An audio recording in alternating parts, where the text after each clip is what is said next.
All right, Leo and Mark, you ready to go? Yes, sir. Excellent. All right, good morning, everyone. My name is Ted Harris.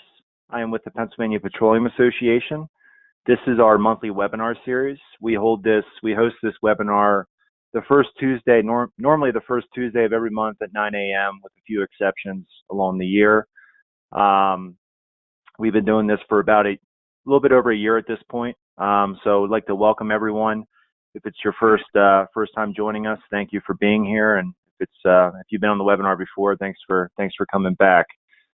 Before I introduce our presenters today, I would like to encourage everyone to, if you have a question during the webinar, to type it into the question section on GoToWebinar.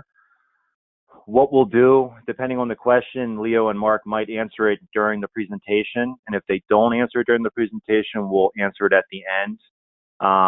But we certainly encourage you to do so. And if you have any questions after the fact and need to get in touch with Leo and Mark, feel free to reach out to me, and I would assume their contact information will be on the screen at some point as well.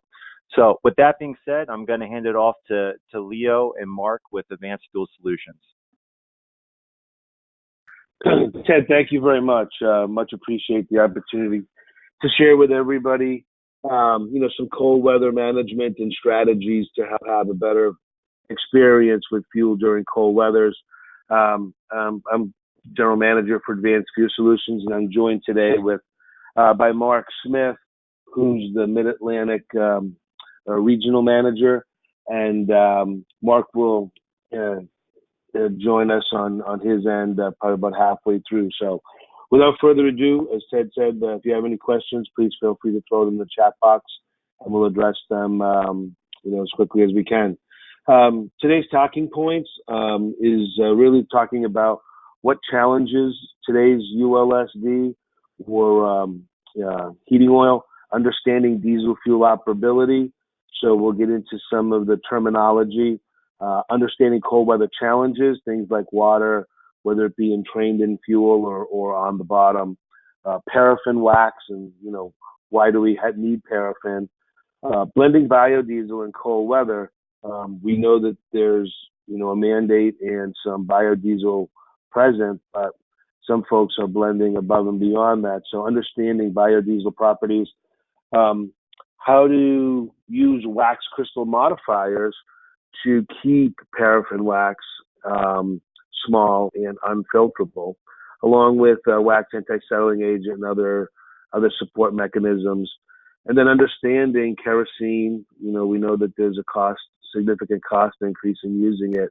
So understanding the difference between cold flow improvers, kerosene, and then really establishing your prevent defense, or setting up your offense going into the season.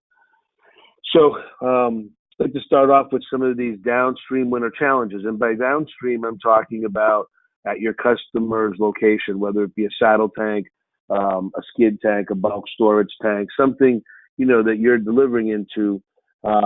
Really what we have at play here is, the paraffin wax, water, and fuel contaminants in the fuel system are really the potential source for problems. You can see here, this isn't really a lava lamp, but it kind of looks like that. That's really fuel, a water layer, and then, microbe layer. And we'll get into some more pictures of how you can spot that kind of in the field. One of the biggest challenges is poor or non-existent housekeeping practices by customers downstream. And lastly, since not all fuel, kind of turns over quickly, especially in things like gen sets, and maybe school buses in the summertime and things like that. Time, temperature, and contaminants can be problematic in long-term storage and material handling. So let's start off by understanding some terms we use. A lot of times these terms are used interchangeably, yet they're very different. The cloud point. The cloud point of a fuel is the point in which the wax crystals begin to form. So as the fuel chills, typically the fuels we see around the Mid-Atlantic and the Northeast is at about between 10 and 10 and 14 degrees Fahrenheit. the wax crystals in the fuel begins to form. It doesn't mean it's going to fail the fuel at that point. It just means that the paraffin is going to start to crystallize. It'll be small at that point, but that is the point at which it begins to crystallize. The cold filter plug point, or often used as a acronym of CFPP in a lot of reporting, is the temperature at which the fuel will no longer flow through a filter, or what we call filter suffocation or blinding. So this test method, when we come up with values for CFPP, is the fuel's constantly chilled slowly, and the fuel's constantly going through a filter. And at the point of the chilling that it fails the filtration, that's how we value the fuel at that point of its operability temperature or cold filter plugging point. This is the value when we're talking about diesel fuel, on-road, off-road, gensets, anything like that, because the filter is the critical part of that, that engine. The pour point is the temperature at which the fuel stops flowing at all. And that's when, it becomes kind of jelly-like consistency. This is the value we zero in on outside heating oil applications, because this is where the fuel will flow. If the wax forms or starts to, create in a heating oil application, it's usually not a concern. The oil line's big enough to move that fuel. Pour point is when what we use as an operability figure for outside heating oil tanks. So let's look at diagnosing some filter challenges. When onboard filters are blinded, a lot of times we'll get these photos or pictures from the field and saying, hey, can you tell me, can you help me out here? Can you provide some insight? Diagnosing these filters there's obviously testing we can do, but that may take a day or two for analysis to be completed and returned. So quickly, we'll just kind of share that if this material that's on this filter turns into a liquid at about 15 or 20 degrees Fahrenheit, and it looks like, clear diesel, then this fuel is gelled. If this material is still a solid at 15, 20 degrees, then it's a paraffin wax or a monoglyceride issue.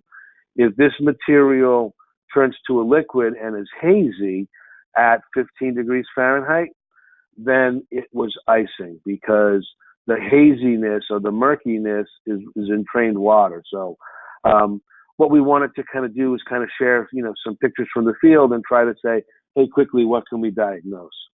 The reason with these filters are becoming more and more an issue is filtration in modern engines. As we look at these modern engines today, on board of a modern engine, tier 3, tier 4, high pressure common rail, it's not uncommon to see micron sizes between 2 and 10 microns. Whereas typical, we used to recall typically seeing 20 to 30 micron filters on board of vehicles. And in storage, we're seeing more 10s and 20s today, micron filters for dispensers and, skid tanks or storage tanks, whereas historically it was upwards of 40 microns. So it's this tighter micron filter that can help or can, again, begin to kind of choke down some of these issues. When we talk about a micron, just as a reference point, what's in a micron? When we start talking filtration down to 2 micron, pollen and mold is down to 30 microns, and we can't see it with the naked eye. Human eye can typically see down to about 40 or 50 microns. So household dust is 10 microns. We think we can see dust, but we can only see it when it's amassed together as hundreds of thousands or millions of dust particles. A singular micron dust particle of 10, we won't be able to see with the naked eye. And just to give you, kind of a reference point, tobacco smoke is 1 micron. So we're using filtration on board of vehicles in this, 2 micron level, that's darn near the ability to filter tobacco smoke. So we're talking about very small filtration. So any contaminant is going to be a source of a problem potentially. So phase one testing, as we kind of look at fuel, we usually kind of look at things like bottom sediment and water to see if there's excessive water, contamination. In this particular result here, it was less than 0.05, or the ASTM specification allowed for bottom sediment and water, or what's commonly referred to as, BS and W. Testing can also uncover things like microbial, or commonly referred to as bugs, and they're typically anaerobic bacteria, yeast, and fungus. And occasionally we'll do some testing to try to uncover if, is there excessive biodiesel or improper biodiesel blending. So here's what some typical BS and W, water, microbe, and reporting can look like, so it can help identify kind of what some of the issues are. Wanted to share a little bit about the effects of wax falling out and paraffin falling out of fuel. So if this was a cross section, let's say, of a saddle tank after a long 3-day weekend, if this wax that has fallen out of the fuel, if we were to analyze this together, this fuel had very good operating characteristics. Probably had a cloud point of about 13 degrees, and it had a coal filter plugging point, as a total of about -10 Fahrenheit. However, if the wax falls out and is all sitting at the bottom of the saddle tank, we all know that this is at the bottom of the saddle tank is where the suction line pulls fuel from the saddle tank over to the diesel engine. When we sampled just this bottom slice of the 20% of the fuel, these are the coal flow characteristics we found in this bottom area. We ended up with a fuel that had a cloud point of 27, but more importantly, had a cold filter plugging point of almost +7 Fahrenheit. So the fuel at +7 would have done this. The whole fuel would have been good to 17 degrees below that, or -10. However, because the paraffin all fell and it all got pulled into the fuel supply line all at one time, it's the analogy of at the end of a movie, in a crowded movie theater, at the end of the cinema, everybody gets up and makes their way to the door. Well, everybody backs up. When all of this paraffin tries to make it through a filter at one time, you get, filter suffocation or blinding. So it's understanding the fuel is one thing, that, you have operability as a total fuel at -10 Fahrenheit. However, it can be very different if the paraffin falls out of solution. So we'll share a little bit about how you can, manage that in a little bit. But just wanted to share that not all fuels created equal. So, again, this is kind of what happens when we have a fuel like fuel before. We can have an 8 or a 9 cloud point Fahrenheit. It can have a coal filter plugging point of -15. It can have a -33 pour point. However, if that wax settles out, it can look very much something like this. And again, this is the similar fuel back from February 2018, that measuring the bottom pieces or the bottom portions of fuel, if wax falls out, you can see it'll have a very different effect on, not looking like the fuel when the wax is in suspension. So paraffin, I'm often asked, or we're often asked, hey, if paraffin's the problem, why don't we just take it out of fuel? And that could be, it can be done. It's done at the refinery level. However, when you remove all the paraffin, you end up with a different fuel, called kerosene. So the paraffin is really what drives the BTUs and the power we get out of a gallon of diesel fuel. That's what helps, our our bobtails and our fuel trucks, make hills and have the power it has because the power is in the paraffin. So high levels of paraffin, can be a problem. A lot of it is determined of what happens at the refinery. The refinery kind of dictates how much paraffin, is in fuel. And it does change, a summer diesel versus the winter diesel. The refineries do take more paraffin out during the winter months. And it's this paraffin that has an effect on cloud point and fuel operability. However, when the fuel warms up above its cloud point, all the paraffin will turn back into a liquid and flow back into suspension. Here's a couple of paraffin wax distributions. So what we have here is 5 fuels. I think I can zoom in on this area. And what we have here is 5 different fuels, a green, a red, a blue, orange, and a dark blue. And you can see the effects of high paraffin and low paraffin on CFPP values.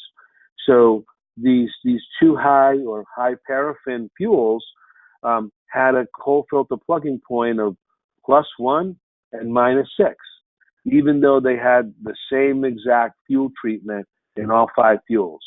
Yet the fuels down in this range that had less than 2% paraffin content versus 4.5 to 5.5% paraffin content, their coal flow performance was -18F, -11F, and -26 Fahrenheit, respectively.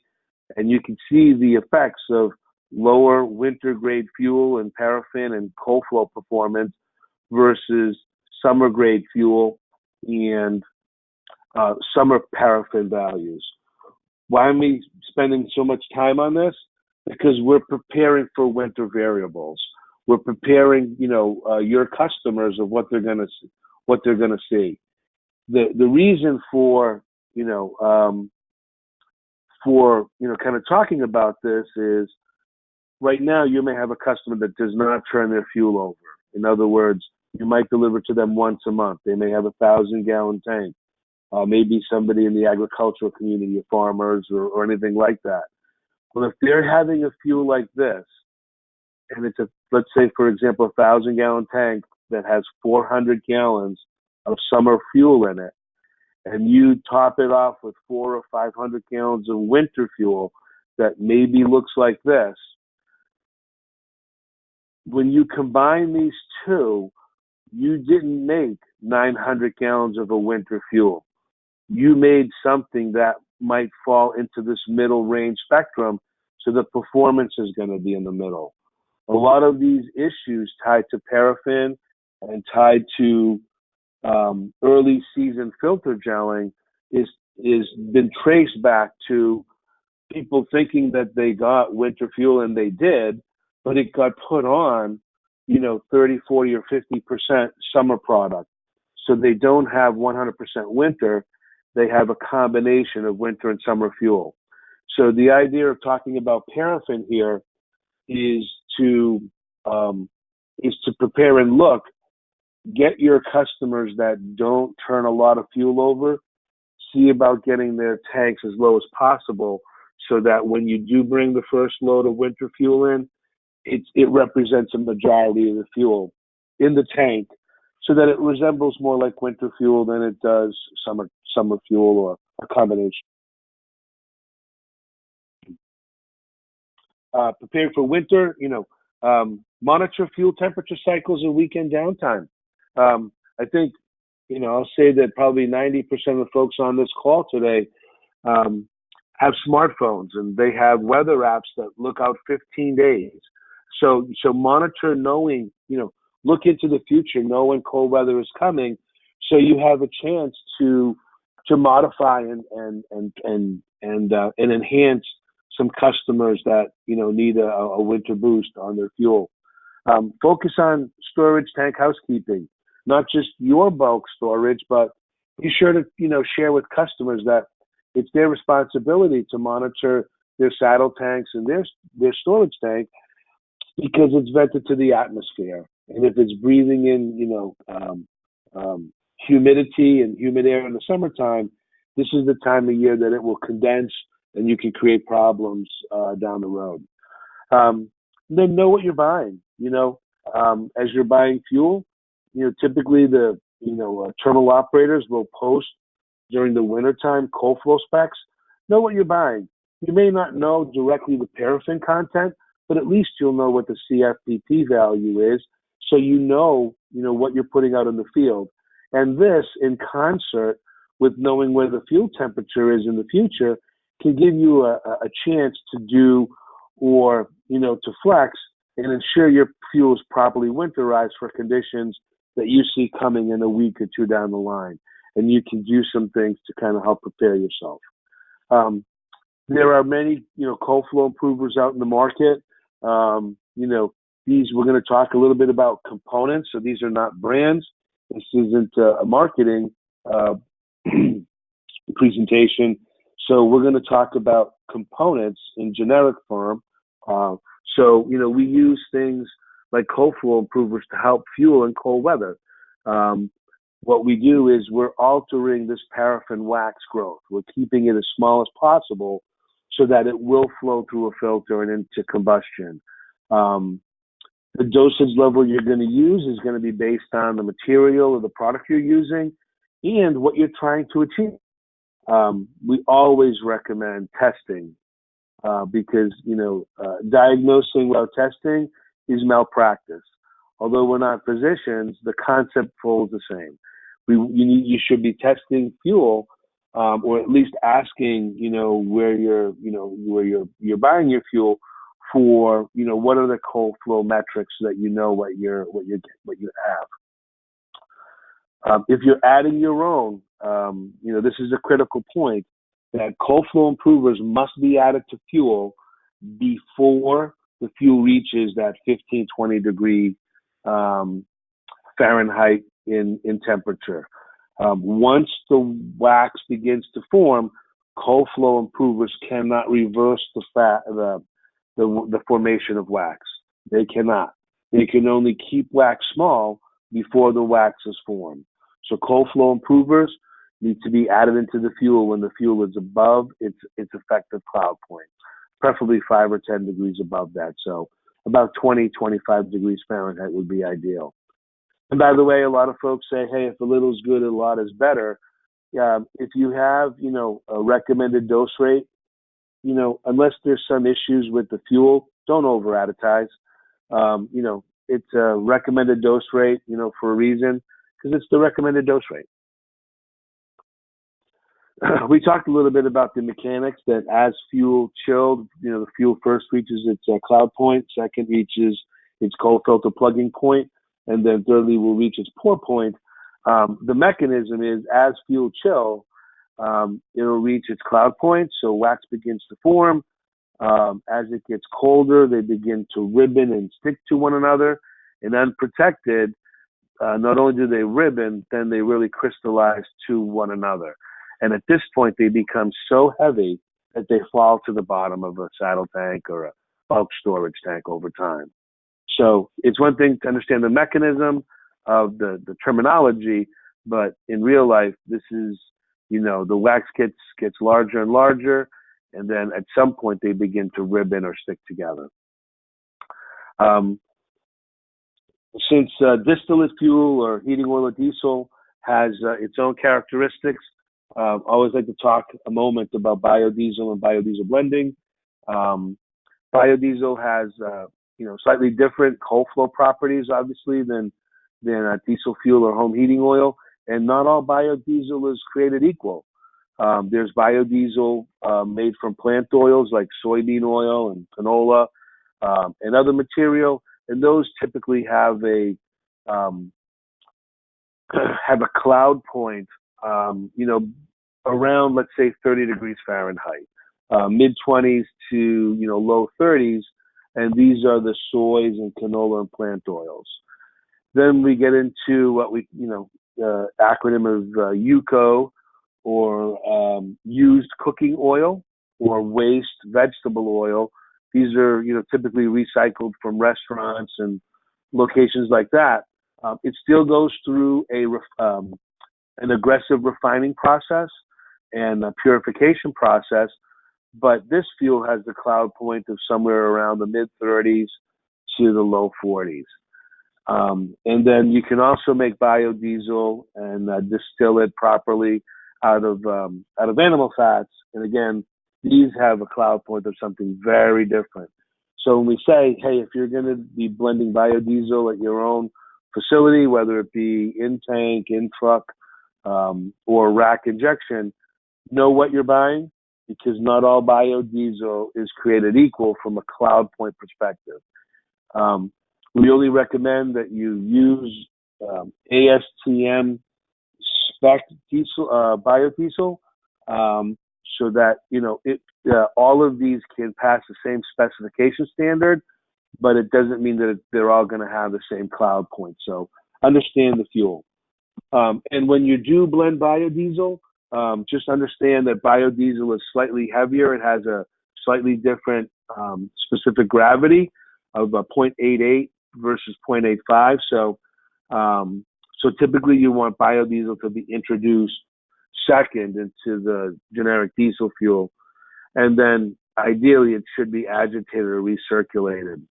I know, commonly 50% or more of biodiesel is blended in a truck, and we use, road agitation to help, continue blending that gets done in the truck. But really we, recommend some sort of mechanical agitation.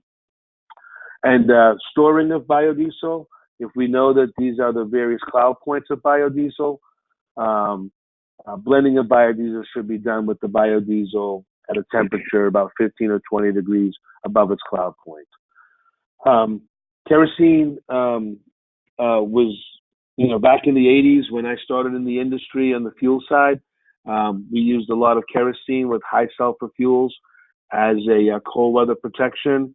However, kerosene in ULSHO or ULSD, does not have the same punch. It really depends on how much you use. It's based on, what cold flow specifications you're trying to reach. A good rule of thumb is that for every 10% of kerosene, you're going to lose a little bit of BTU. But what you're going to do is you're going to reduce the cloud point by about 2 to 3 degrees Fahrenheit. So if you have a fuel that has a 10 cloud and you're using 20% Kero, there's a good chance you're going to reduce the cloud point of that fuel by 6 degrees, 5 or 6 degrees. So this is a good rule of thumb, but you're also going to reduce the BTUs of the fuel by about 3,000. Biodiesel blends will help with lubricity. As a matter of fact, 2% of biodiesel will replace all the lubricity lost in diesel fuel as a result of desulfurization. So it's an excellent lubricant. And the only other challenge with kerosene blending is the economics. I don't price fuel, but it's often shared that, it can be significantly more than heating oil or diesel fuel. Here's a fuel sample, and kerosene alone isn't a slam dunk. This was from January 2018, earlier this year. Here's a fuel that untreated was at 10-degree cloud. Untreated had a 3 coal filter plugging point. We added 20% kerosene, and the coal filter plugging point went down to 0 degrees Fahrenheit. We added 10% more kerosene or 30% kerosene, and the fuel, from a technical standpoint, stayed the same. When you're testing fuels, so the rules of repeatability, which share that 0 and +1, are arguably similar results. And not until we get up to 40% did we get a below 0 rating of -2. With an additive at 1 to 1,000, this fuel responded excellent. We got a coal filter plugging point in the, sub -20 range. The reason for the slide, is that kerosene is not always a slam dunk, and not all fuel responds, this well to coal flow movers. really what we're seeing here is that when we use cold flow improvers and kerosene in concert, you can really submarine, fuel values, below, in the minus 30 F range and deeper. So what you see is here is the really effects of two strategies working in concert. I'm just going to share real quick. I'm going to wrap up the segment and turn it over to Mark. Is talk about water concentration's impact on things like monoglycerides. Water absorbing filters do just that. They absorb water. Typically, they have paper media. As water gets absorbed into the media, things like monoglycerides that can be, although in small quantity, present in biodiesel blends, will saturate filters and have some photos coming up that because monoglycerides are more soluble in water and technically like water more than the diesel fuel they're in, they will strip themselves in presence of water onto paper media. So as we get into the fall season, it's highly recommended to get away from hydroscopic or hydrosorb filters on dispensers and trucks and go to particulate only to keep monoglycerides floating in fuel and not stripping onto filtration. So here's some examples of filters that had failed.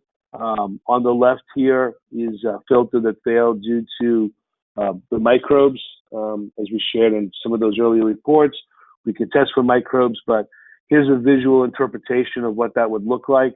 This material is very granular, and there's a terrible odor of let's say just waste, and smells very different than diesel fuel.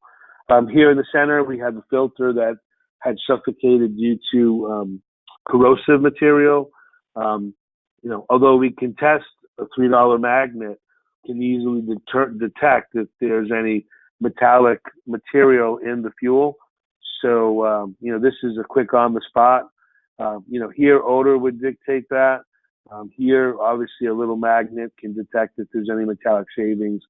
And this is that monoglycerides that we spoke about on the previous slide here about how water's impact on paper media can have an effect on monoglycerides. Here we have a paper media that was saturated with water, and these are monoglycerides that look white and Crisco-like material on paper media. The way you can determine in the absence of lab testing that this is that type of a substance is if this filter is brought into a heated space and it's warmed to 40, 50, 60 degrees Fahrenheit, it will still be a solid. If it was fuel that has gelled, something that looks like this, gelled fuel will turn back to a liquid at its cloud point or about 15 degrees Fahrenheit. But monoglycerides will remain a solid, and you will need to get into the, near 100 degrees to begin to melt this material. So, we have water that water that can suffocate or cause filter blinding. We have paraffin wax. We also have oxidation.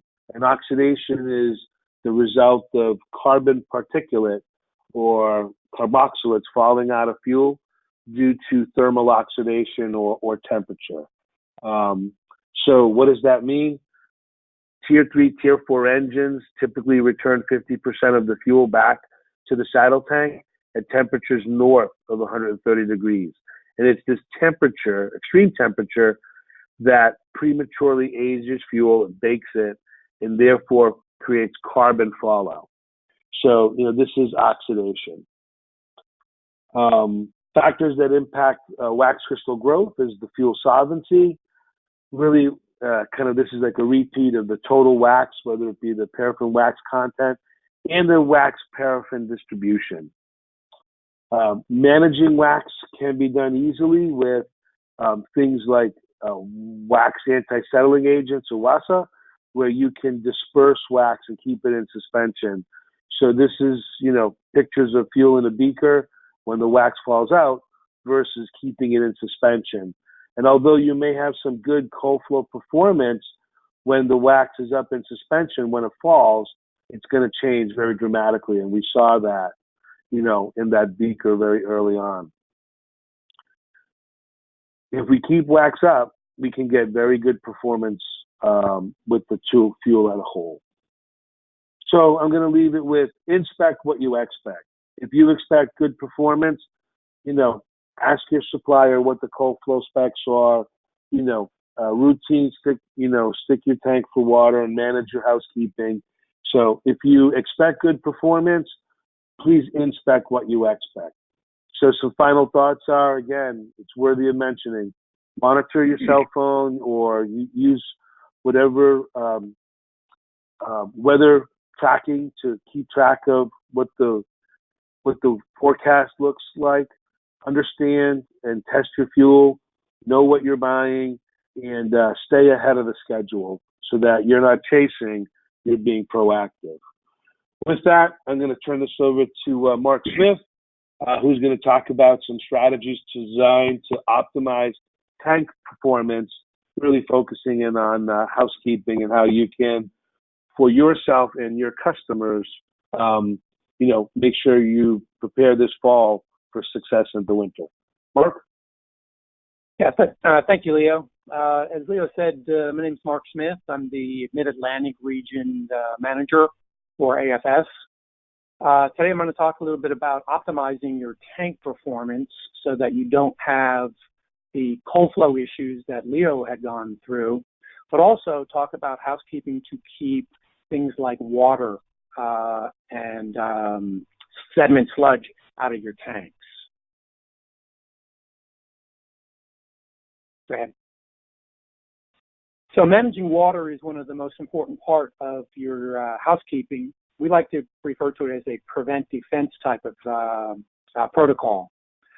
This particular sample right here is actually a water emulsion. You can see the particulate down inside of it.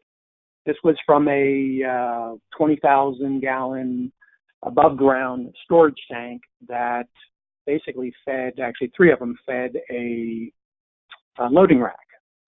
They were having issues with some bugs, as microbes as we call them, but the supply chain is very unforgiving in reference to the amount of water that actually can come through the system, all the way down from the terminal, even though they take steps to remove water.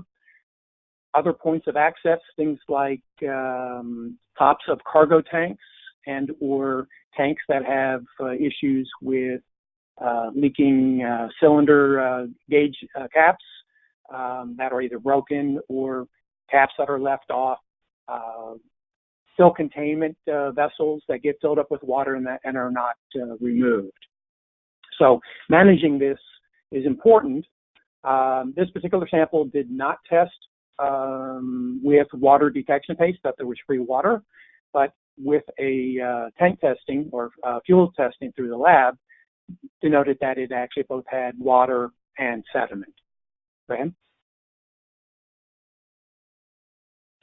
So as you're managing your water, this will also help you manage your microbes, as we call them, bugs in our industry.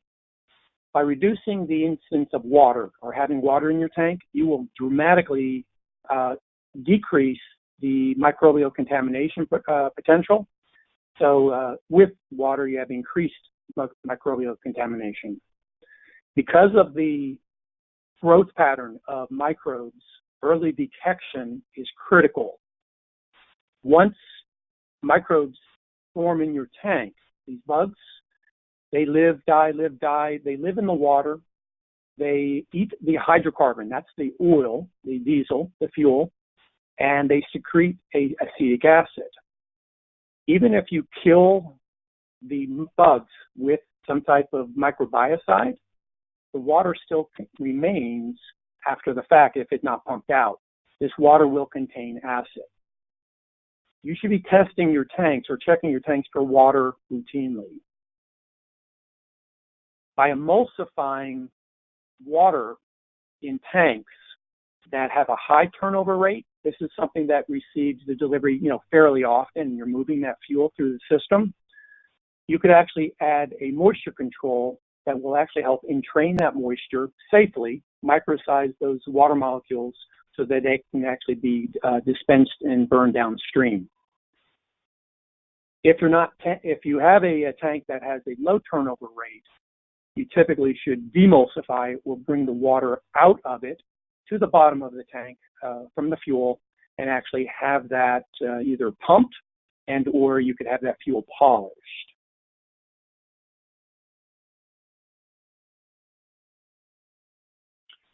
So left undetected, microbes can shorten the life of tank systems.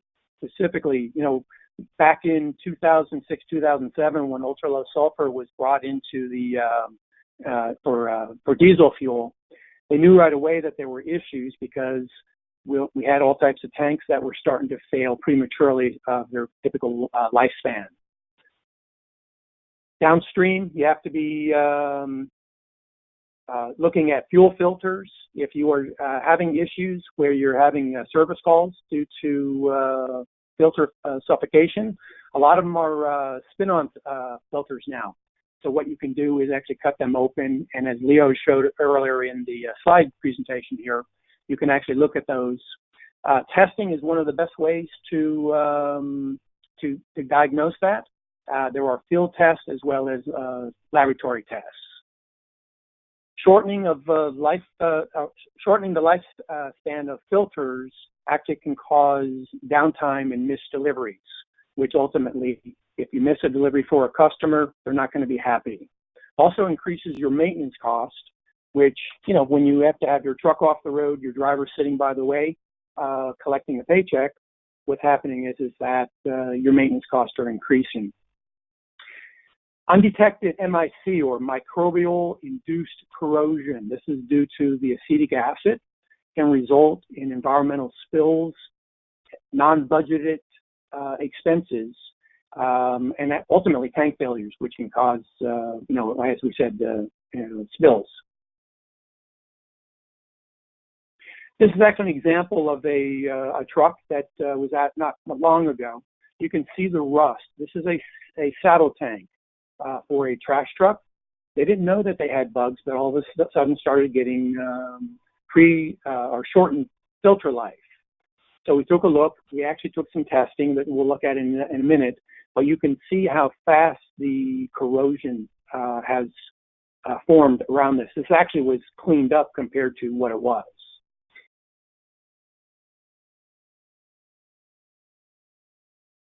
Okay. In the field, we also look at heating oil tanks. A lot of times, same types of issues where, we'll sample the tank. This happens to be a 275 flat tank, two-line system. Was having some issues, and we took a mid-tank sample. Still looks pretty good. Doesn't look too bad. And, I would pass that fuel based on a visual. However, if you take it off the bottom, it's a much different story. And that's where water is being gained in outside tanks. The heating, hot days, cooler nights, you get the condensation. Also, ultra-low sulfur diesel as it's refined nowadays, and also heating oil as we come into, July of 2019, when 15 ppm fuel is supposed to get mandated for our region in Pennsylvania and Maryland. It's a much drier fuel and actually will gain moisture much faster. When it gets cold, a lot of times it will be entrained, but then will drop out of suspension to the bottom of tanks. Okay? Water in tanks also takes on a different appearance. What we saw is a white emulsion.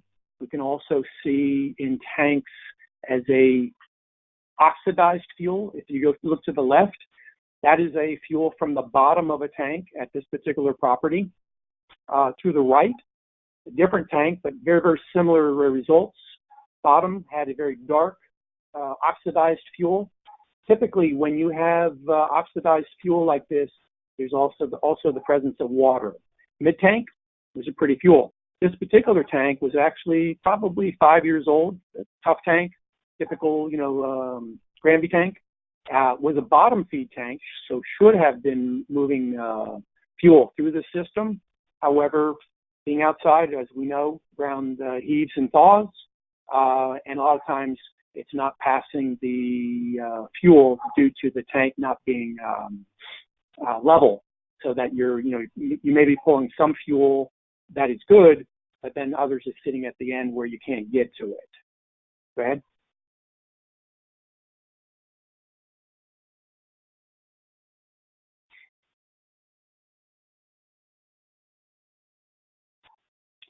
Some of the housekeeping tools of the trade on the left side is your water detection paste. You can see the paste up to about 3 inches, 4 inches on the stick there. Where you see the brightly colored, that is the actual presence of water in this particular sample. To the right is the fuel thief, or what we call bacon bomb. What this does is they can actually sample what's going on at the bottom. Water is heavier than fuel, goes right to the bottom. This gives us a pretty good snapshot of what's going on in a tank, assuming the tank is level and you're placing this where you're suspecting the contamination. Typically, doing this along with testing, lab testing, can actually help limit your exposure to performance issues and asset damage. Knowing your fuel, as Leo said earlier, whether it be for cold flow or for bottom sediment of water or even biodiesel content, these are important parts of a housekeeping protocol. Typical example of a microbial on the bottom, where you see the darker there, is typically the water phase. You can see that rag layer on the right side just above the cat. That's that real dark layer. That's actually the microbial layer, and then the fuel on top of that. This was from a Class 8 truck fuel water separator, and it did result in a positive microbial activity, microbial contamination. Filters, if you have your bulk tank that you have a dispenser on that you're filling your trucks from, a lot of times you'll find that the fuel filters will fail quickly. To the left, of course, is a brand new filter. To the right is a filter that had microbial contamination. They were changing this every 3 weeks. At that point, that's when they gave us a call and we were able to help diagnose their issue. No free water in this sample to the left. However, you can see the sediment in the bottom there. They did have microbial contamination. This was from a different Class 8 heavy truck and was having shortened filter life. So obviously this is increasing fuel maintenance costs for them. Okay. So for treating with the Biocide, we don't recommend doing like just a maintenance light dose, thinking like, hey, we'll just throw a little microbiocide in. So sublethal dosing is not recommended. We do recommend, though, however, an EPA-registered product that is both dual phase in both water and fuel chemistry. What that means is that you want to be able to have your microbiocide work in both water as well as fuel. There are a lot of them, as you were looking out there, that are only in one or the other. So it either works in the water phase, but it's not soluble in the fuel. You actually can have microbes in the fuel phase, not as often, but typically they're in water. Follow the recommended dosing for each of the whatever brand that you decide to use. And then also, because this is a pesticide, this is a very, very caustic product, always follow handling and use guide, and always don PPE or personal protective equipment.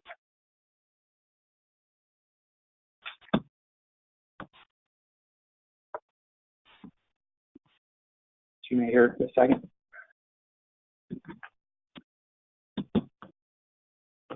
Hey, Leo, my screen went blank here. Would you pick it up from here? Sure. So for treating for microbial contamination, as we shared, back here, sublethal dosing is not recommended. If we were to think about this, the term alone is lethal. So anything less than lethal is not effective. So don't waste your money on sublethal dosing. So when you are going to treat, do it based on positive test results for microbial contamination. If you have positive test results, then you treat. If you don't, do not. Pump and drain any available free water from the tank. The Steel Tank Institute has recommended best practices, and that is at a quarter a tank or greater of free water.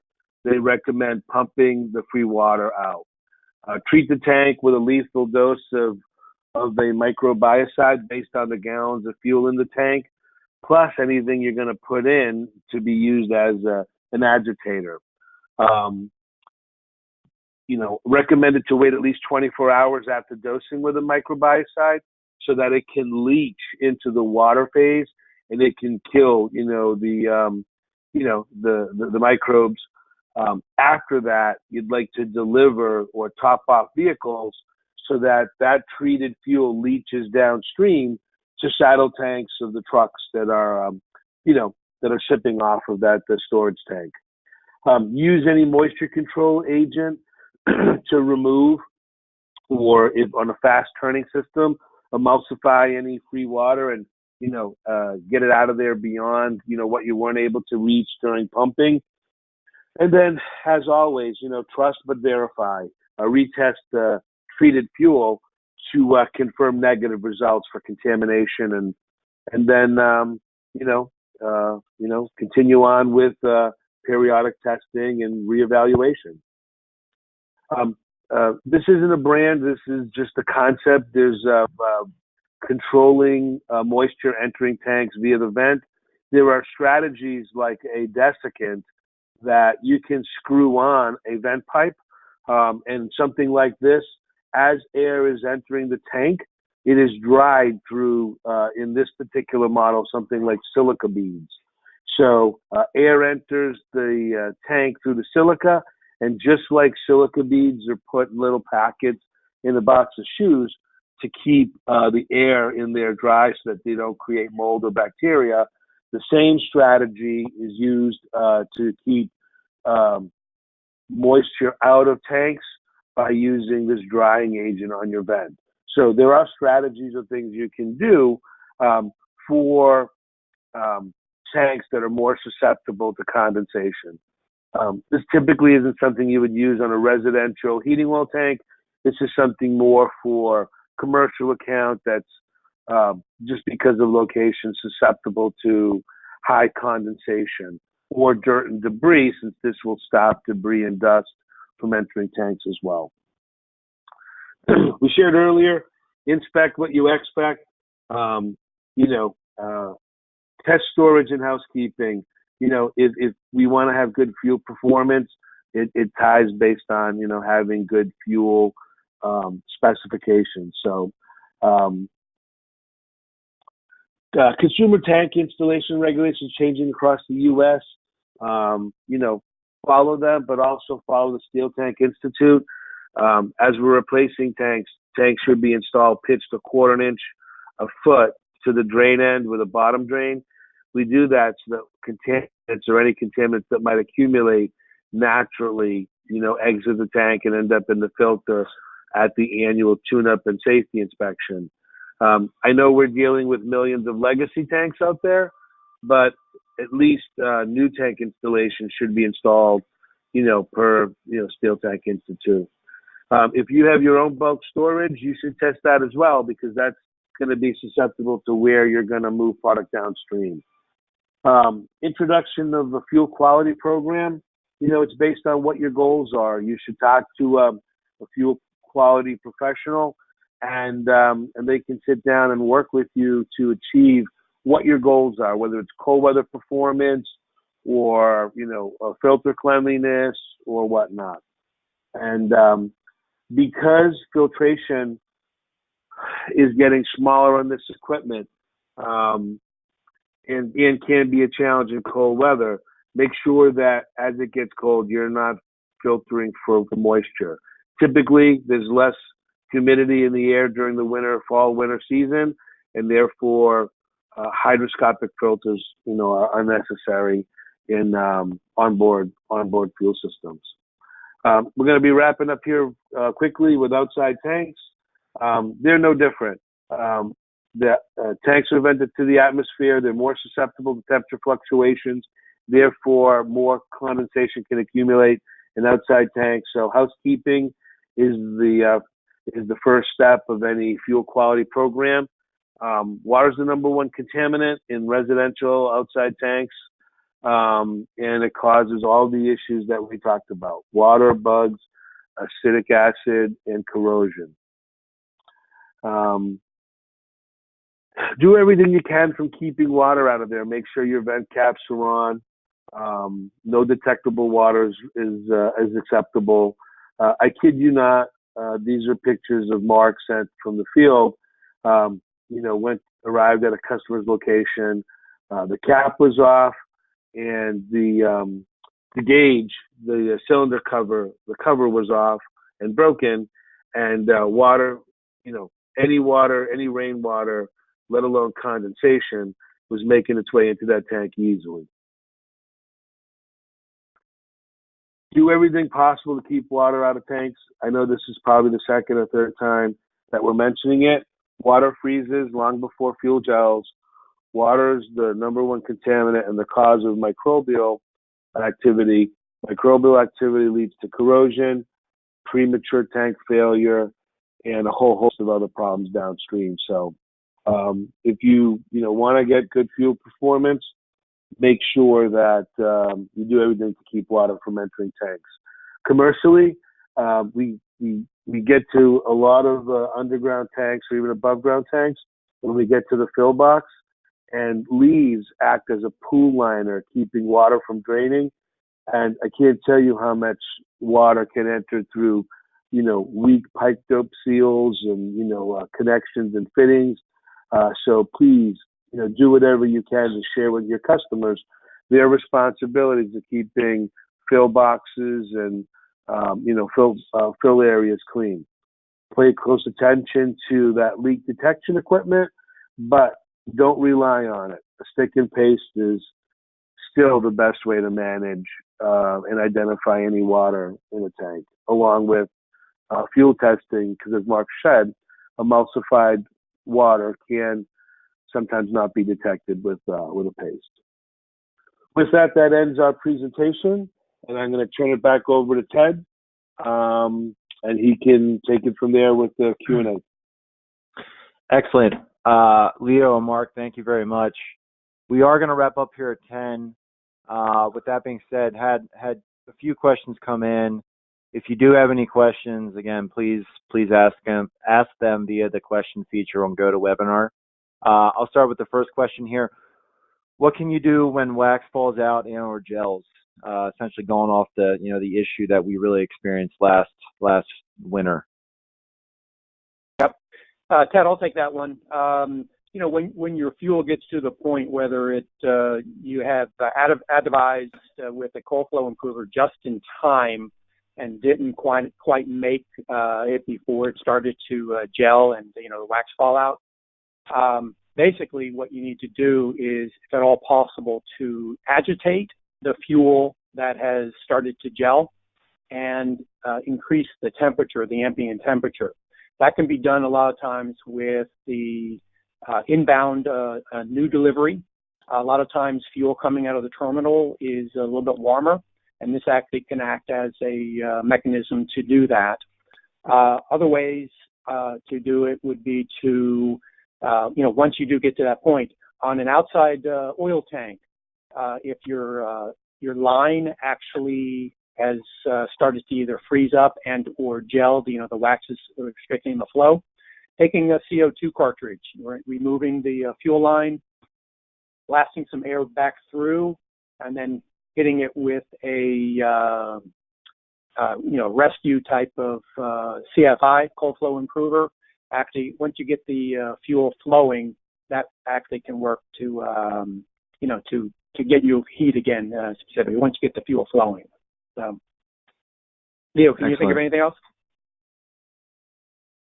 No. That's you can effectively lower the cloud point possibly with some kerosene dilution and further dilute, the paraffin among a greater body of liquid by adding 10 or 20%, kerosene. But no, that you touched on it. Very good. We had a couple more. I'm going to wrap up with this question again, just to take us to 10. But how effective is on-site treatment of fuel when it's already frozen? That's sort of. Go ahead, Mark. Go ahead. That's sort of the same question, and once you get to that point, the idea is to mitigate the sources that are causing your fuel to either freeze and or to gel. So treating well in advance to any cold snap, being proactive in order to treat that fuel for a cold flow improver. Inspecting what you expect. We've said that a couple of different times. If you test for what you want to achieve, you'll be halfway there. Getting water out of the fuel. Water is the biggest contaminant. Water freezes at between 30 and 32 degrees Fahrenheit. Typically, when we're seeing is gelling, a lot of times it's water freeze. So water, if you can get it out of the system. If you do have water in your system, and let's say it's a diesel type of engine, removing the filter, replacing it with a new one with either a tank freeze or water freeze mechanism, a glycol type of product, tank dry, red alert. These will actually help thaw the line. And then once you get the fuel heat loop going through the return fuel line down to the saddle tank, that usually creates the ambient temperature rise that you need to keep your diesel running. Excellent. Okay, we're going to wrap up with that. Any other questions? I'm going to connect the person to ask with Mark and Leo. Their information is on the screen there. If you want to reach out to me to get in touch with them, please feel free to do so. But Mark, Leo, thank you very much for your time today. Our next webinar will be happening November 6th, which is the first Tuesday in November at 9 a.m. Thank you all for joining us, and we will talk to you in the future. Thank you, Ted. Yep. Take care, guys. Thank you.